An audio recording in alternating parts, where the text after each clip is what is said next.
It was 3:10 a.m. on August 21st, 1942, when the jungle of Guadalcanal seemed to stop breathing.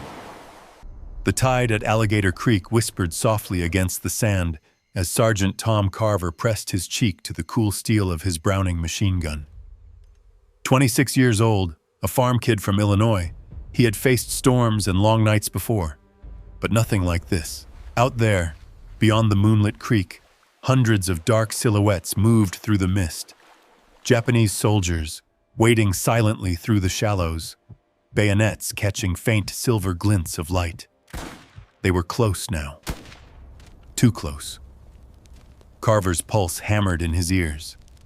Through the gun's iron sights, he could see faces, shadows of men whispering to one another, rifles slung across their shoulders, unaware that they were walking into a trap. Behind Carver, along a narrow sand spit, the rest of his platoon waited, silent, motionless, invisible. Somewhere behind them, the crews of the 37mm guns stood ready, shells already chambered, each one packed with 122 steel balls. The air was heavy with humidity and the smell of oil and earth. Carver wanted to fire, to squeeze the trigger and end the unbearable tension. But the order had been clear and absolute. Hold your fire. Every muscle in his body screamed against it. The manuals said to engage at maximum range. His instincts said the same. But his commanding officer had given a command that defied everything a soldier was taught. Wait. Let them come. The Japanese, led by Colonel Kenta Ishida, believed they were about to deliver another crushing blow to an American force they thought was broken and disorganized. They had called this assault a cleansing strike, a chance to wash away the humiliation of recent setbacks and reclaim their reputation for unstoppable spirit. Ishida's men moved quickly across the narrow crossing, weapons ready, voices rising into a low murmur of banzai. To them, it was a holy cry of victory. To Carver, it sounded like thunder approaching. His finger rested on the trigger guard. The distance shrank, 30 yards, then 20. He could see the whites of their eyes, the fog from their breath mixing with the steam off the creek. The world narrowed to that single strip of wet sand where geometry, patience, and fear were about to collide. Behind the line, the water-cooled Brownings whispered faint clicks as bolts were eased forward.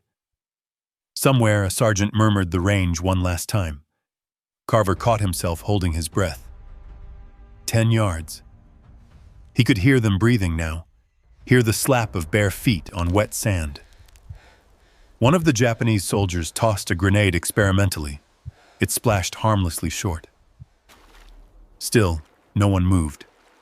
Every heartbeat was a countdown. He thought of home, of his brother's letter folded in his breast pocket, of the preacher who once told him courage wasn't loud. It was quiet, steady, and waiting. Tonight, courage meant silence. The enemy crept closer, unaware that they were standing in the middle of the most precisely engineered field of fire the Marines had ever built. The 37mm guns waited behind the palms, their barrels already aimed at invisible points mapped out days before. Carver swallowed hard. If the order didn't come soon, they'd be overrun. He shifted his stance, feeling the cool mud between his fingers. Around him, the other Marines were statues, their discipline holding back a storm. The night had turned into a wire stretched too tight, trembling, waiting for the spark that would make it snap. They could see faces, they could hear breathing, and still, no one fired. Then Carver heard the faintest sound over the creek, a single footstep that echoed in his memory for the rest of his life, followed by a voice on the radio barely louder than the wind. It was not a shout, not even a command, just a word spoken calmly, deliberately, as if the speaker knew exactly what was about to happen. And in that moment, Carver realized that the madness of silence had a purpose. But who would give such an order? And what kind of commander would risk every man under his command to prove it? To understand that, we have to step back. away from the smoke and the fear, into the mind of the man who had designed this night from the ground up. Major General Alexander Vance was not the kind of officer who led with speeches or swagger. Before the war, he had been an engineer, a man who built bridges, not broke them. He studied the shape of rivers, the slope of hills, the way water found its path through resistance. Now he was studying something else: how to make a battlefield behave the same way. When he arrived on Guadalcanal 2 weeks before the attack, he didn't see jungle and chaos. He saw patterns. He saw geometry hiding in the terrain. To his staff officers, he seemed almost detached, walking the muddy banks of Alligator Creek with a surveyor's calm, drawing lines in the sand with a stick, measuring angles with his eyes. "This isn't a battlefield," he told them. "It's a problem to be solved." While most Marine training manuals taught aggressive assaults and rapid counterattacks, Vance believed in something that bordered on heresy: defensive precision. He walked the line with a notebook in his hand, marking elevations, distances, and arcs of fire. The creek, he noticed, curved like a question mark before meeting the sea, creating a natural choke point less than 50 yards wide.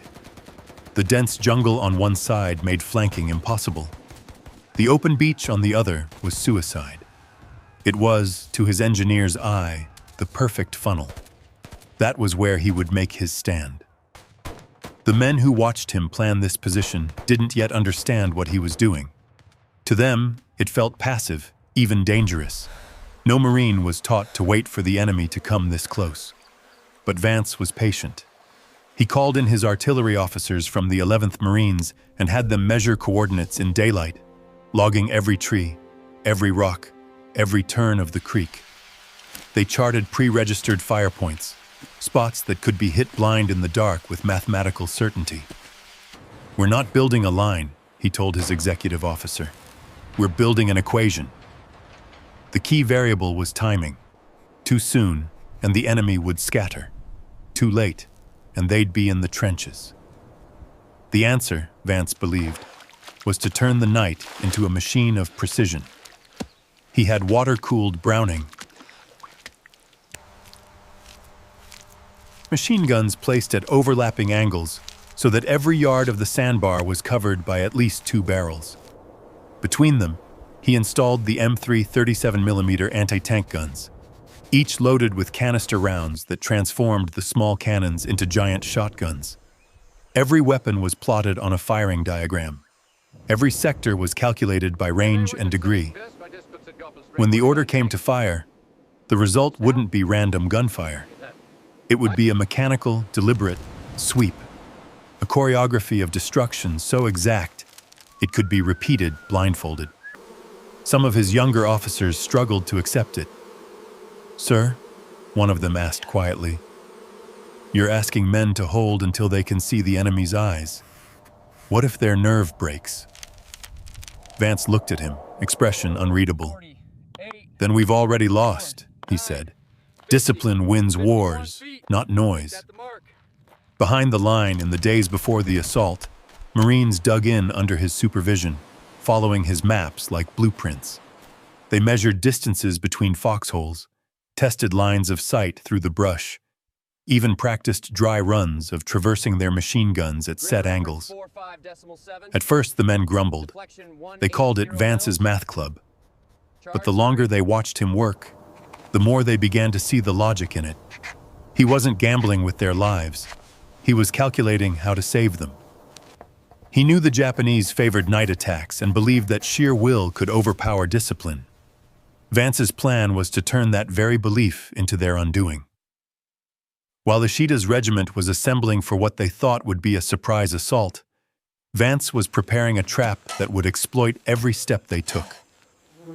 In the final hours before dusk, as the men loaded ammunition and checked their weapons, Vance stood alone on a ridge above the creek. The sun was setting red over the jungle, and for a brief moment, the battlefield looked almost peaceful. He thought of the bridges he used to build, and how each one depended on precise balance. Too much stress in one direction, and the whole thing collapsed. Tonight, that same balance existed between patience and panic. Down below, Sergeant Carver's platoon waited in silence, unaware of the full design of what surrounded them. They only knew that their general had ordered them to let the enemy at close, closer than any manual would allow. Some called it madness. Vance called it inevitability. As darkness fell, the equation was set. The creek was now a problem waiting to be solved by blood and geometry, and as the first sounds of the approaching enemy reached the American lines, one question still hung in the humid air. Could the mind of an engineer really outthink the fury of an army? Would mathematics be enough to stop a human wave? The night was thick with the weight of expectation, and every man crouched behind the sandbags felt it pressing on his chest. Private Danny Pomeroy, barely 19, wrote in a small notebook he kept tucked in his jacket, "We measure death in yards." It was not bravado, only truth. Every stake they had hammered into the ground, every arc they had plotted in daylight, had been measured to the inch, so that when the darkness came, they would not need to see. They would only need to believe the math.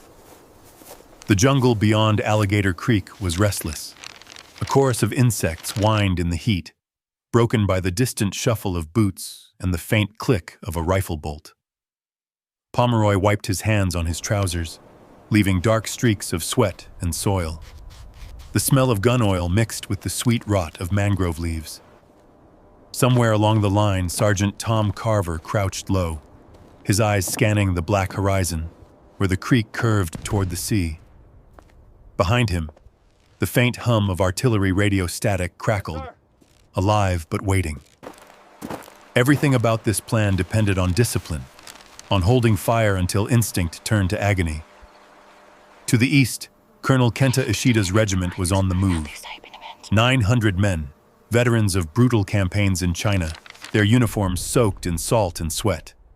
They had landed 3 days earlier, marching through dense jungle under a moon that turned the leaves to silver.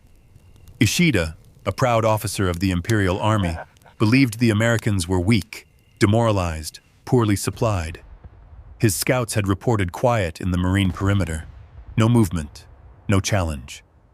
He mistook that silence for fear. To him, this would be another victory for the Emperor, another demonstration of Japanese spirit. He carried a small notebook of his own, but his was not filled with angles or coordinates. It was filled with poetry, verses of Bushido, and faith in destiny. That night, both notebooks, one filled with math, the other with belief, would be tested in the same fire. By 2:45 a.m., the first elements of Ishida's force reached the far bank of Alligator Creek. They halted, whispering, pointing toward the faint outline of the marine positions across the water. The Americans had hidden their trenches well, using natural ridges and palm shadows to break their silhouettes. To the Japanese, it appeared undefended, a perfect opportunity. Ishida raised his sword slightly, the signal for his men to advance. In the darkness, hundreds of soldiers waded into the shallows, the water swirling around their knees. They moved with the confidence of men who had done this many times before, expecting confusion, panic, a few wild bursts of fire followed by retreat.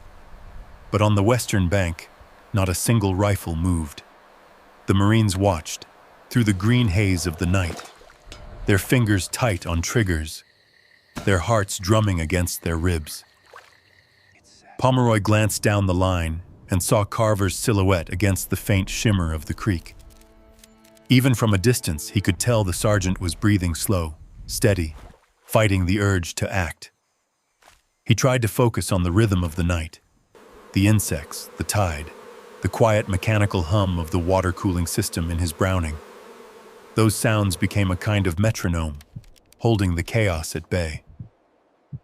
Vance's plan depended on moments like this, moments where time itself seemed to stretch, where one wrong move could unravel the entire equation. Behind the front line, in the command post dug into the hillside, Vance listened to reports whispered over the field phone. Movement confirmed. Eastern approach, approximately 200. He checked his watch, its face dim under a red filter. Hold, he said softly. Not yet. The artillerymen, crouched beside their 37mm guns, waited with the same discipline. They had memorized their firing tables, practiced adjusting for elevation and range by touch. They didn't need to see the enemy to know where they were. Every step Ishida's men took was bringing them deeper into a geometry they could not perceive. 20 yards. 15. Pomeroy could hear their boots squelching in the mud, the click of metal buckles, the short, nervous coughs of men trying not to breathe too loudly. He thought of his brother back home, working in the machine shop in Ohio, bending steel for planes he would never see. He wondered if he'd ever tell him about this night, about how war sometimes meant waiting for another man to walk into the sights you'd already drawn for him. 10 yards. A few of the Japanese began to whisper louder, thinking the Americans had already fled. A lone officer shouted something, a rallying cry that broke the stillness like a bell. The sound made Carver flinch. His finger pressed harder on the trigger guard. One more step, and they would be within grenade range. In the command post, Vance lifted the receiver again, his voice measured, steady. Not yet, he said again, almost to himself. Then, as the first wave reached the middle of the sand spit, he gave a single nod to his artillery observer. Now! The signal moved like a breath through the dark. Gun crews tightened their grips. Fuses were primed. But along the front line, Carver and the others still didn't know if this was real or another drill of restraint. The air seemed to freeze. Then a flare arced upward from the far end of the line, bursting into white brilliance. For an instant, the battlefield was illuminated like day. Carver saw everything: the twisted roots, the glint of bayonets, the wide eyes of men realizing too late that they had stepped into something far greater than themselves. The night exploded. The first 37mm gun fired, and its canister shell tore through the air like thunder, releasing a storm of steel that swept the creek clean. The rest would follow in seconds, but in that instant, before the sound reached his ears, Carver understood what Vance had built. It was not chaos. It was precision. It was the trap no one saw coming, and as the flare faded and the world plunged back into darkness, the order that would define the night was about to echo across the line. One word that would turn history into fire. It came not as a scream, not as a command barked through panic, but as a steady voice that cut through the chaos like a blade. Fire. Sergeant Tom Carver barely heard it. He felt it. His finger squeezed the trigger, and the world erupted. The 37mm guns fired first, each one spitting a canister round that burst open midair, releasing a swarm of steel balls that tore through the wet night like a hurricane of iron. The sand spit, once a narrow strip of moonlit quiet, transformed into something mechanical, almost unreal. Each shot overlapped perfectly with the next, every gun covering the blind spots of its neighbor. To the men behind the triggers, it felt less like a firefight, and more like watching a machine they'd built suddenly come to life. The Japanese soldiers in the open never had a chance. What they thought was empty ground became an invisible geometry of death. The first ranks collapsed before they could even raise their rifles. The ones behind stumbled forward, unaware that they were stepping into a crossfire designed with mathematical precision. Carver's machine gun rattled in his hands, the cool water jacket steaming from the heat, the steady rhythm of the weapon pulsing through his shoulders. Every tracer line intersected where the coordinates said it would. It wasn't chaos, it was clockwork. Still, the noise was deafening. The crack of rifles, the deep mechanical thud of the cannons, the hiss of hot metal meeting jungle air, it all blended into a single continuous roar that seemed to swallow the world. The ground shook beneath the Marines as if the island itself were breathing. Behind the line, Private Danny Pomeroy worked the ammunition belt with trembling hands, feeding the rounds with a mixture of fear and awe. He had never seen anything like this. The flashes from the guns lit his face in rhythmic bursts, a strobe of fire and shadow. He couldn't hear his own voice when he shouted to Carver, couldn't feel the sweat streaming down his neck. He only saw the enemy shapes breaking apart in the dark, collapsing like paper silhouettes against the blast. Across the creek, Colonel Ishida's men tried to rally. They screamed, fired blindly into the blackness, threw grenades that burst harmlessly short of the American line. Ishida himself shouted orders from the rear, waving his sword toward the flashes. To him, it wasn't defeat yet. It was disbelief. He had seen bravery overcome odds before, seen determination break through enemy fire. But this was different. The knight did not fight back with emotion.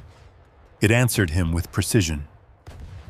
As the 37mm crews reloaded, the machine guns took over, sweeping the crossing with a constant stream of bullets. The interlocking arcs met perfectly in the center of the kill zone, each gun tracing the pattern Vance had drawn on paper days earlier. No corner of the creek was safe. Carver moved his sights a few inches at a time, the barrel sweeping back and forth, methodical, disciplined, the recoil hammering into his chest. He remembered Vance's words, "Discipline wins wars, not noise." And here, amid the deafening storm, discipline was all that kept the men sane. A few Japanese soldiers reached the far edge of the sandbar, crawling through the bodies of their comrades. Carver saw one raise a rifle, another clutch a grenade. He didn't panic. He shifted his fire slightly left, pressed the trigger, and the silhouettes vanished in a burst of sparks. Along the line, other Marines were doing the same, their training and terror fusing into something automatic. For 10 minutes, the darkness became a living pulse of light and thunder. Then, as quickly as it had begun, the first wave was gone. The echoes faded, replaced by the hiss of cooling metal and the distant cries across the creek. Carver lifted his head slowly, his ears ringing, his vision blurry from the flash. He looked down the line and saw Marines staring back, wide-eyed but alive. The plan had worked, so far. He leaned on his gun, chest heaving, and realized his hands were shaking. Pomeroy slapped another belt into the feed, his face pale under the grime. "They're pulling back!" he shouted, though neither of them could really hear the words. Carver nodded. For the first time that night, he allowed himself to breathe. But behind the lines, in the dim light of the command post, Major General Vance knew better. Through the haze of gunpowder, he studied the reports coming in by field phone. Enemy movement still active. Flashes to the east. Fresh silhouettes forming at the tree line. The first assault had been shattered, but not destroyed. The Japanese were reorganizing, perhaps unaware of how thoroughly their comrades had been cut down. Vance wiped the sweat from his forehead and whispered to his aide, "They'll come again." He knew they would. Pride would drive them, and desperation. He also knew his men were running low on canister rounds, the gunners' shoulders bruised, the barrels glowing from heat. The equation he had built was holding, but only just. Down at the creek, Carver heard the faint echo of new movement, the steady rhythm of boots in the mud, more disciplined this time, more deliberate. He swallowed hard, reloading his weapon with fingers that no longer trembled but felt heavy, mechanical. He knew what was coming. They all did. The first wave had been slaughtered, but the night was far from over. The silence between bursts felt unnatural, like a held breath before another storm. Carver looked toward the dark ridge where Vance's command post sat hidden among the palms, and thought about the strange calm of the general's voice, the unshakable certainty behind his plan. For the first time, he understood the weight of it. This was not a single battle. It was an experiment in courage and patience. The first test had succeeded. The second would decide everything. The distant hum of approaching soldiers grew louder, more organized. The Japanese weren't retreating. They were regrouping. And as Carver braced himself for what was coming, a single thought cut through the exhaustion and noise. The enemy wasn't done, and neither was the equation. The silence that followed the first wave felt heavier than the gunfire that had come before it. Smoke drifted low across the creek, the acrid smell of burnt powder mixing with the sweet rot of mangroves. Somewhere out there, across the water, men were shouting in Japanese. Short, clipped words, angry but determined. Through the haze, Carver could see movement. The enemy was gathering again, forming ranks with the mechanical precision of soldiers who refused to accept defeat. Colonel Ishida's second assault was already taking shape. Unlike the reckless charge of the first wave, this one advanced in tighter formations, more cautious, more controlled. They stepped over the fallen without looking down, eyes fixed on the dark line of the marine defenses ahead. Ishida himself stood behind them, his sword raised like a beacon. To him, the first attack had been a test. This would be the victory. On the western bank, the Marines waited in eerie calm. Their guns smoked, their ears rang, but their discipline held. Major General Vance had ordered the gunners to cool their barrels, recheck their coordinates, and prepare for another assault. There was no shouting, no celebration. Only the quiet clicking of weapons being reloaded, the sound of metal against metal in the humid dark. Private Pomeroy passed another ammunition belt to Carver, their hands trembling not from fear, but from adrenaline. The men didn't talk. Words felt useless now. They had seen what mathematics could do, but they also knew it could fail if emotion replaced precision. Across the creek, the Japanese began to move again. At first, it was just a ripple, shadows slipping between trees. Then came the rhythmic splash of hundreds of boots entering the water. This time, they didn't shout "Banzai." They advanced in silence, believing surprise would succeed where spirit had not. But the Marines were ready, their eyes adjusted to the faint starlight. Their fingers rested on triggers, waiting for the perfect range. Vance watched through binoculars from his command post, his face expressionless, illuminated by the dim glow of a map light. "Hold until the center fills," he said quietly. "Then fire by sector." The rangefinder officer beside him whispered distances into the phone. The geometry was working itself out again, only this time the margins were tighter. Carver could feel it too. The enemy was learning. They were not rushing blindly anymore. They were adapting, trying to probe the edges of the kill zone. "They're smarter this time," Pomeroy muttered. Carver didn't answer. He could see their silhouettes now, dozens of them, moving low, using the bodies of the fallen as cover. 10 yards, 15. The distance closed, and Carver's heartbeat steadied to the same rhythm as the gun in his hands. Then, from somewhere down the line, a single command cut through the darkness. "Fire!" The second battle for Alligator Creek began. The first volley of canister shells exploded with even greater precision than before. The gunners had recalibrated after the first assault, correcting their aim by inches. Each round now met its mark with merciless accuracy. The air filled again with the metallic scream of fragments slicing through water and flesh. The Japanese formation disintegrated instantly, but unlike the first time, some soldiers kept moving. Driven by instinct or rage, they crawled forward, pushing past fallen comrades, trying to reach the Marine trenches.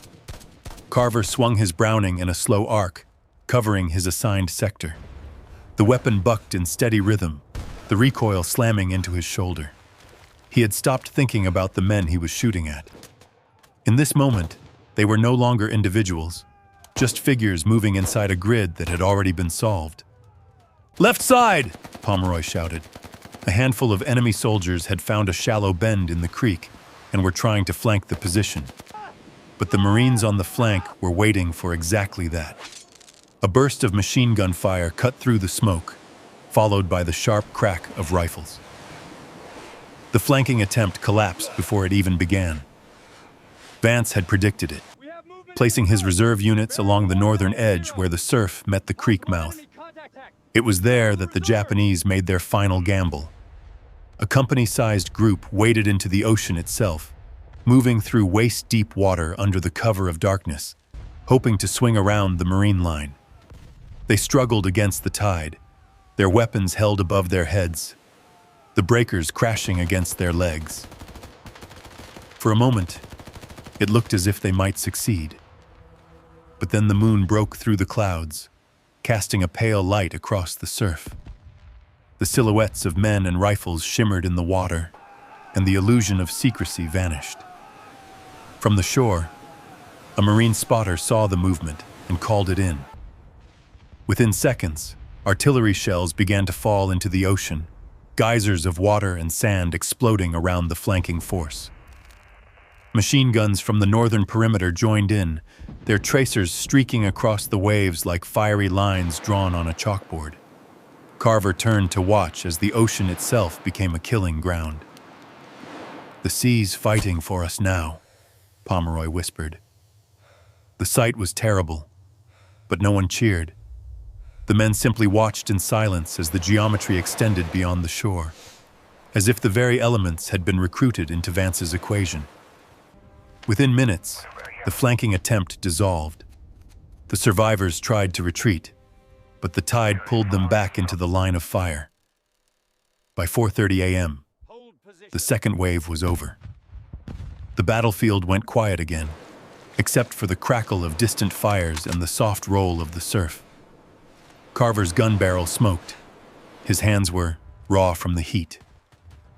Around him, the Marines sat in the mud, staring at the horizon, waiting for the next sound, the next movement. They didn't know it yet, but the worst was over. The equation had held.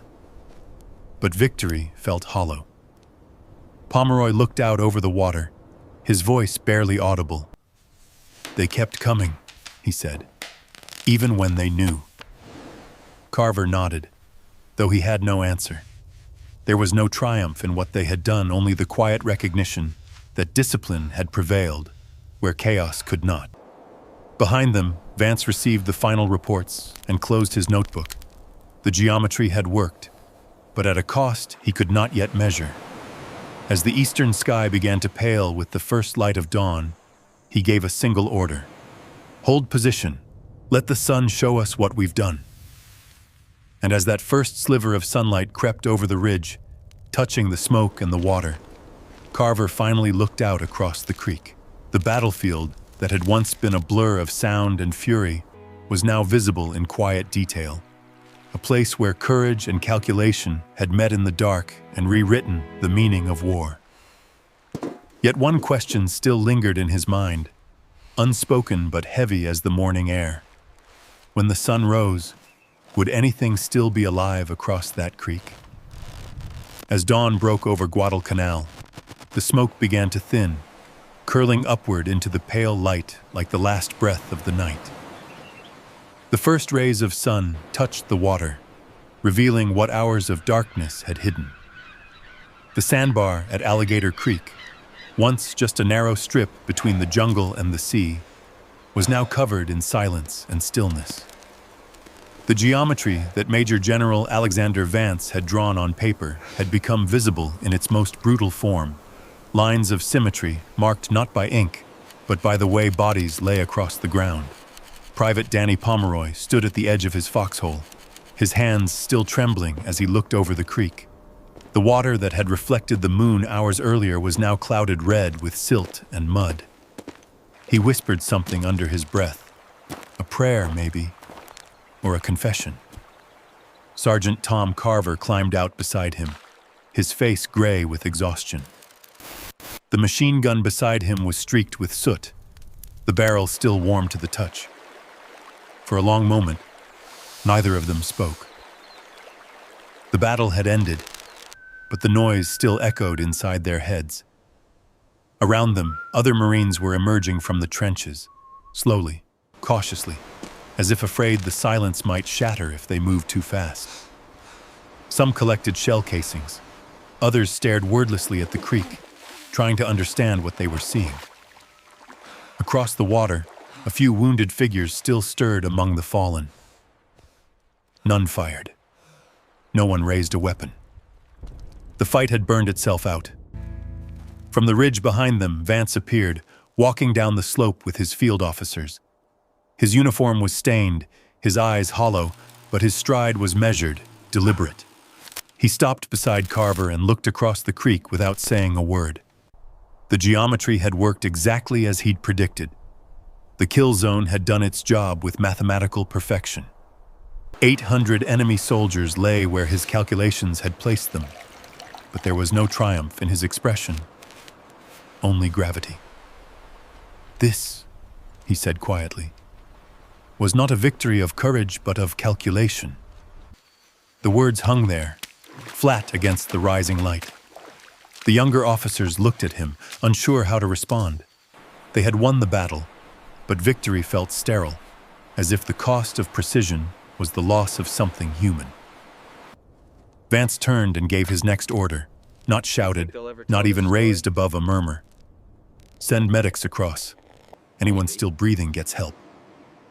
The command was unexpected, but no one questioned it. Marines began wading through the shallow water, rifles slung, hands raised. The wounded Japanese soldiers who still moved didn't resist. They were too weak, too shocked, to understand that their enemy had chosen mercy. Pomeroy watched them go, then turned to Carver. He built a trap, he said, and now he's helping those who fell into it. Carver didn't answer. He just stared at the general's figure silhouetted against the sun and realized that maybe this was part of the equation too. Mercy wasn't weakness. It was discipline of another kind. By mid-morning, the field was quiet again. The living had been separated from the dead. Supplies were being restocked, wounded carried back to aid stations, and artillery guns cleaned for the next fight that everyone knew was coming. From the makeshift command tent, radio operators sent coded reports back to headquarters. One line of the message would later be quoted in history books. Enemy force neutralized, position secure, casualties light. Simple, clinical, detached. But for the men who had lived through it, it wasn't numbers that mattered. It was the waiting, the silence, the knowledge that courage that night had meant doing nothing until the last possible second. Carver sat on a wooden crate beside his gun, his hands still blackened from oil and soot. Pomeroy handed him a canteen. "You think they'll ever tell this story?" he asked. Carver shook his head slowly. "Maybe," he said, "but they'll probably leave out the waiting." Vance overheard the exchange as he passed by.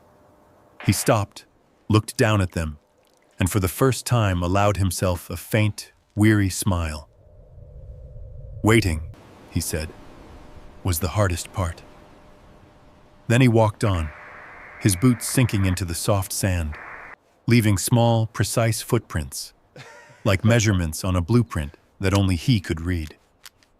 In the weeks that followed, word of the battle spread across the Pacific. Other Marine units studied Vance's reports, copying his methods, applying his equations to their own defenses. The principles tested in blood at Alligator Creek would soon shape the strategies of future battles. Edson's Ridge, Tarawa, Peleliu, each one a refinement of that same philosophy. Discipline before impulse, precision before passion. For the men who had been there, the memory stayed sharper than the statistics. Pomeroy's notebook, stained with mud and sweat, survived the war. On the last page, he wrote, "We solved the night by waiting for it to move." Years later, historians would call it the birth of modern defensive warfare. But for Carver, for Vance, for the 19-year-old who measured death in yards, it was simpler than that. It was proof that patience could be as powerful as fire. As the sun climbed higher over the island, the breeze shifted, carrying the smell of salt and rain. The ocean waves lapped gently against the sand, where the night before they had churned with chaos. Carver watched the tide erase the footprints leading down to the creek, the lines of battle fading back into nature. He thought of home, of the quiet fields of Illinois, and of how different silence sounded there. He wondered if he'd ever hear it the same way again. The camera of memory pulls back from that image. The creek, the men, the symmetry of aftermath. And what remains is a simple truth. On that night, the Marines didn't win because they were stronger or faster. They won because they trusted the math, the discipline, and each other. When the official report reached Washington weeks later, it carried a single phrase that captured the essence of what had happened on that narrow stretch of sand. The enemy got too close because we let them. And as the last paragraph of that report would read, almost as if written by the island itself, that night, at Alligator Creek, patience turned into power and fear became a weapon. They didn't just survive the night. They redefined what courage meant.